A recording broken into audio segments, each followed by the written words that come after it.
বাংলা সাহিত্যের এ সময়ের কিছু রোমান্টিক গল্প দিয়ে সাজানো রিডনের এবারের আয়োজনে থাকছে রনি রেজার উনু প্রেমের গল্প।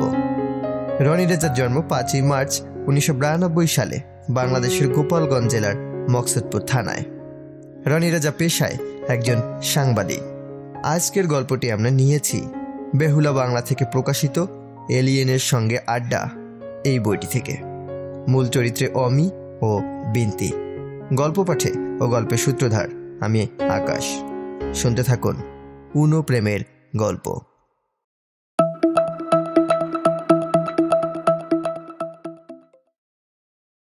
উঁচু দালান, কৃত্রিম পার্ক, ছোট বড় কফি হাউস, সবশেষে শহরের নিত্য কোলাহল পাশ কাটিয়ে সাপের মতো চিকন ও এঁকে বেঁকে চলা রাস্তাটি বেয়ে ঠিক এই জায়গায় এসে থেমে যায় ওরা বলতে অমি ও বিন্তি। সম্পর্কের নামকরণ এখনই ঠিক বলা যাচ্ছে না, যেটাই বলি ভুল হওয়ার সম্ভাবনা। এক অফিসে কাজ করে তাই সহকর্মী বলাই যায়, কিন্তু শুধু সহকর্মী তো নয়ই, তাহলে বন্ধুত্ব? ওরা আসলে সে পর্যায়েও নেই, বেশ এগিয়েছে। তাহলে কি প্রেম? এক্ষেত্রে উত্তর নেতিবাচক, আবার পুরোপুরি নাও করা যায় না। একে অপরের অপেক্ষায়। এতদিন অপেক্ষা করতে হতো না, দুজনেই দুজনকে বোঝে। অঘোষিত সম্পর্ক মোটামুটি দাঁড়িয়ে গেছে, কিন্তু মুখ ফুটে বলা হয়নি। বিন্তি ধরে নিয়েছে অমি একটা নাটকীয়তার মাধ্যমে সম্পর্কের স্টিয়ারিংটা ঘোরাবে। ওসব তো ছেলেদেরই করতে হয়। বিন্তি ভাবসাবে সবই বুঝিয়েছে। পছন্দসই ছেলের বর্ণনা দিয়েছে পুরোপুরি অমির। কথায় কথায় প্রশংসা করে, মনের কথা, পেটের কথা যা কাউকে বলা যায় না সেগুলোও আগে অমিকে জানায়। তাছাড়া সময় পেলেই ঘোরাঘুরি তো আছেই। দীর্ঘক্ষণ ফোনে কথা বলা, খাওয়ার আগে, ঘুমানোর আগে, ঘুম থেকে উঠে একে অন্যের খোঁজ খবর নেওয়া, এসব কি কোনো বার্তাই দেয় না? ভাবে বিন্তি। কিছু বলছো না যে আজ? কি বলবো, চারদিকটা সুন্দর, আর সুন্দরকে সর্বোচ্চ মনোযোগ দিয়ে উপভোগ করতে হয়। তাহলে আমি যাই, তুমি সৌন্দর্য উপভোগ করো। আমি তো সুন্দর নই যে আমাকে উপভোগ করবে। এই বলে হাঁটতে শুরু করে অমি। হাত চেপে গতিরোধ করতে চায় বিন্তি। এই যে কুচি ধানের মাথা দোলানো, নরম ঘোলাটে সন্ধ্যা, দিগন্ত জোড়া মাঠ, মাঠের উপরে সারি সারি গাছ দালানো, মাঝে কিছু অস্পষ্ট পাখির উড়ন। তোমার কি এসব ভালো লাগছে না অমি? লাগে, তবে তুমি পাশে থাকলে সব সৌন্দর্যই ম্লান। ফর্সা গালে টোল ফেলে মুচকি হাসে বিন্তি। অমির রাগ গলাতে এই একটি টোল পড়া হাসি যথেষ্ট। বিন্তিও এতদিনে জেনে গেছে।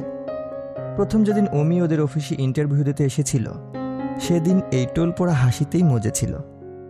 ইন্টারভিউ না বলে সাক্ষাৎ বলাই বেশি যৌক্তিক। একজন ভালো ইলেকট্রিক্যাল ইঞ্জিনিয়ার খুঁজছিলেন অরিজিন পাওয়ার ইঞ্জিনিয়ারের এমডি ইঞ্জিনিয়ার মাহবুব আলম। অমির মামা তার ভালো বন্ধু। জানাতেই অমির কথা প্রস্তাব করেন তিনি।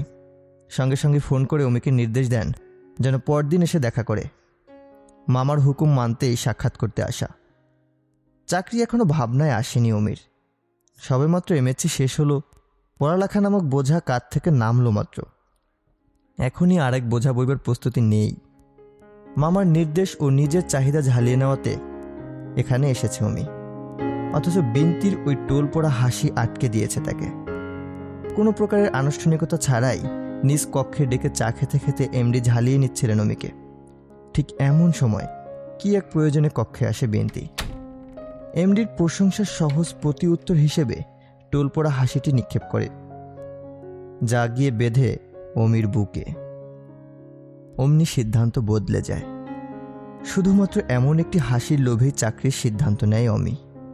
সেই থেকে ভাবগতি বুঝে একটু একটু করে বিন্তিকে দুর্বল করে ফেলে। না, খুব সহজেই আজকের রূপে বিন্তিকে আনতে পারেনি অমি। প্রথম দেখাতেই মুগ্ধ হওয়ার মতো কোনো গুণই অমির মধ্যে নেই, বরং পছন্দ না করার হাজারটা কারণ রয়েছে। এই মডার্ন যুগে এসে খর্বাকৃতি, পুরো ঠোঁট ও বাঁকা দাঁত ভর্তি চেহারা কারোই ভালো লাগবে না। তাছাড়া বিন্তির মতো সুন্দরী, একই সঙ্গে মেধাবী মেয়েকে পটানো সহজ ব্যাপার নয়। বাকপটু স্বভাবের হওয়ায় আরও বেশি বিরক্তকর মনে হয় অমিকে। বেশি কথা বা অতিমাত্রার রসিকতা বিন্তির একদমই সহ্য হয় না। অমি বিরক্তটা বাড়িয়ে দেয় চাকরিতে যোগদানের দ্বিতীয় দিনেই। খাবার টেবিলে হঠাৎ বিন্তির দিকে ইঙ্গিত করে বলে উঠল, নানি, ডালের চামচটা দেন তো। আমি আপনার কোন দিকে নানি? ওই যে আপনার মুখের আঁচিল, ওটা তো আমার নানির ছিল, আর দেখলাম আপনার। এছাড়া কখনো কাউকে দেখিনি এমন আঁচিলে। সেই দিক দিয়ে আপনি আমার নানি।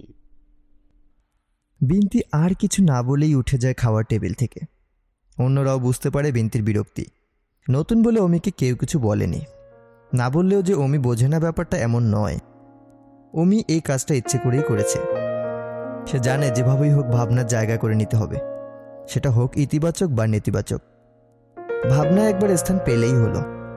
এরপর ইচ্ছে মতো স্টিয়ারিং ঘুরিয়ে সম্পর্কের রাস্তায় নেওয়া সময়ের ব্যাপার। গল্পের ছলেই গভীরে ঢোকা যায়। এই মন্ত্রেই যে বিন্তি মুগ্ধ হবে এটা আগের থেকেই জানতো অমি। এই একটি অস্ত্র দিয়েই তো পছন্দের সব রানীদের বশ করেছে। বিন্তিও তার কথারই শিকার। প্রথম প্রথম বিরক্ত হলেও ক্রমে তা ভিন্ন ধরনের মনে হতে লাগে।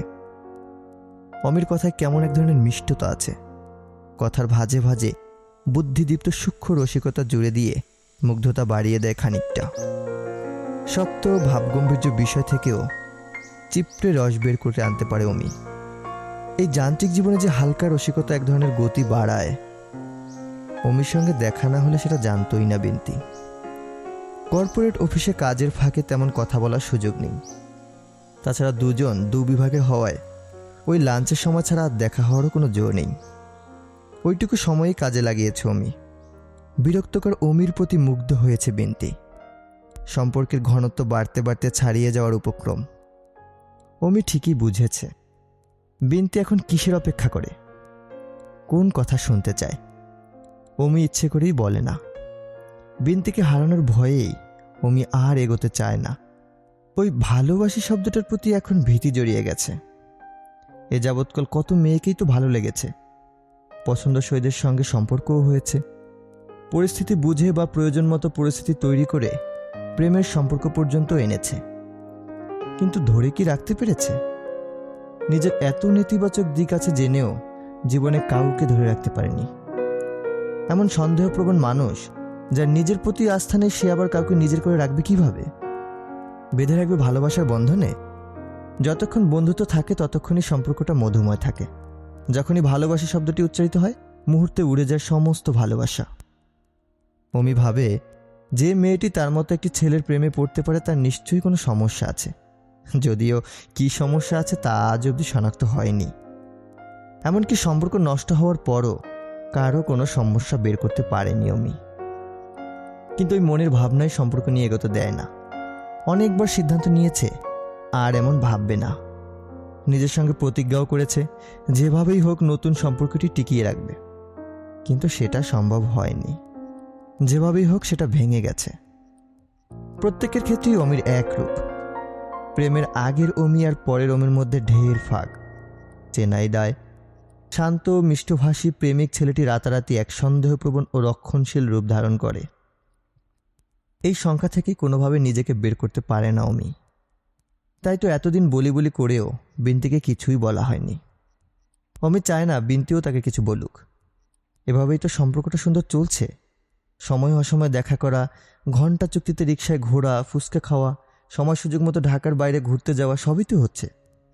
তাহলে এর আর পরিবর্তনের প্রয়োজনটা কি? ওই একটু আই লাভ ইউ মুখে বলা কেন এত জরুরি? অমির জীবনের সব থেকে বেশি প্রয়োজন ছিল নিয়মিত খোঁজ নেওয়া একজন মানুষ। ছন্ন ছাড়া জীবনে একটু নির্ভরতা চেয়েছিল অমি। ঠিকমতো খেয়েছে কিনা, কোথায় কি খেলো, কার সঙ্গে মিশলো, কোথায় আড্ডা দিল, বাসায় কত রাত করে ফিরলো, ফিরেও অকারণে জেগে আছে কিনা, এইসব খোঁজ নেবে নিয়ম করে। অধিকার খাটিয়ে প্রতিদিন অফিসে যাওয়ার ঠিক আগে ফোন করে ড্রেস আপ পছন্দ করে দেবে। অনিয়ম হলে শাসন করবে। ভালোবাসা মিশ্রিত সেই শাসন অমি খুব করে চেয়েছিল। বিন্তি সে জায়গাটা পূরণ করেছে আরো অনেক না চাওয়া জিনিস।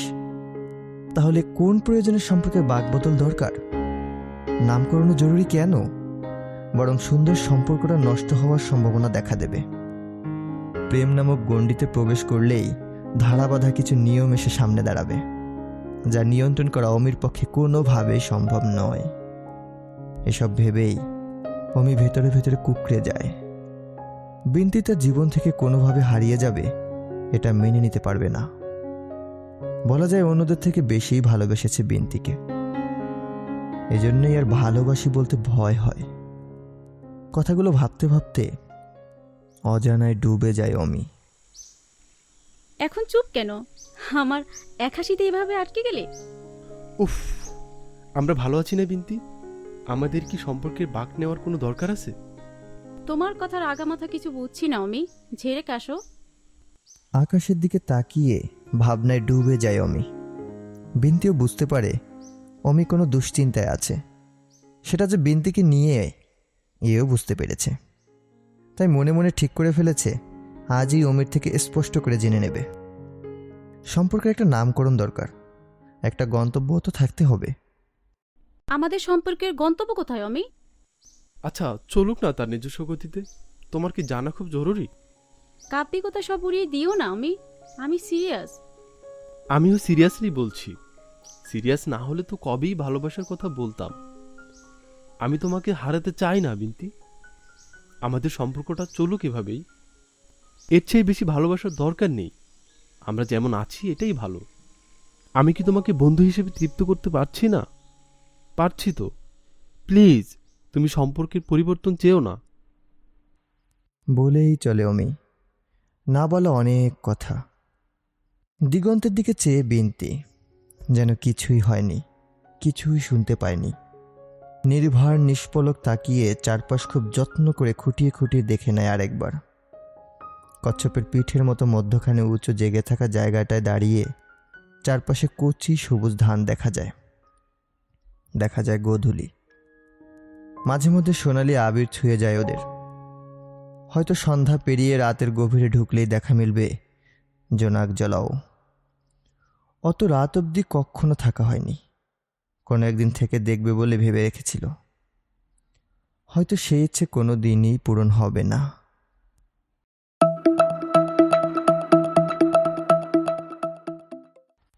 এতক্ষণ আপনারা শুনলেন রনি রেজার উনো প্রেমের গল্প। বিন্তির চরিত্রে মণি, অমির চরিত্রে স্বপন, এডিটিং ও আবহ সঙ্গীতে আরমান ও স্বপন, গল্প পাঠে গল্পের সূত্রধার ও সার্বিক পরিকল্পনায় আমি আকাশ।